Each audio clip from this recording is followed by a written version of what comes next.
Today, we start our Novena Masses in honor of our patroness na po, Saints Anne and Joachim. At baluta mo po na, Denny, they are patron saints of the elderly. At makanyan mo lang po karing grandparents na po. At tutupin po ita sa sabyanda rin na patseng mag-umpisa na yung novena ng Apong Ana po, Apong Joaquin, siguradong mumuran.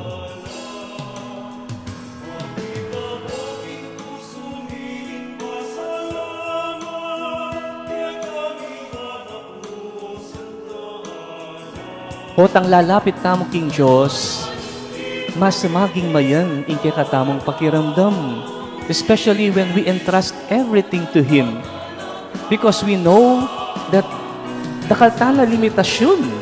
Itang dating buri mong gagawan, mo na agagawa. Sabi dapin, the spirit is willing, but the flesh is weak.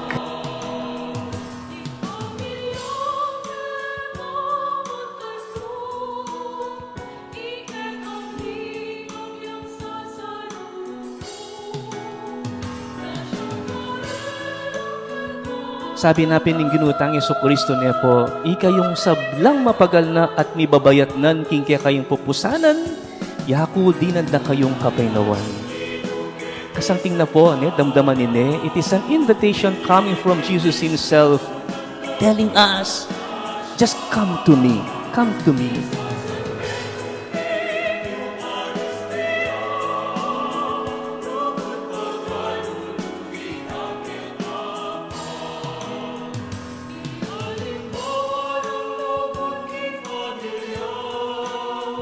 Akit tamo po Kenny, napatseng linapit tamo king Diyos, king pamanalangin, maging mayan, ing sabla-sabla.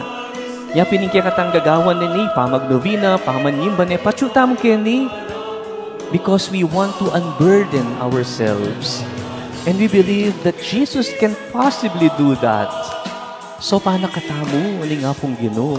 Nung makananong sinopan nala, isang Joaquin, ang popa, isang Taana, despite their old age, despite their unfortunate experiences, but they did not give up because it was made easier for them to carry their loads, their burdens, because they continued to connect and reconnect themselves with God.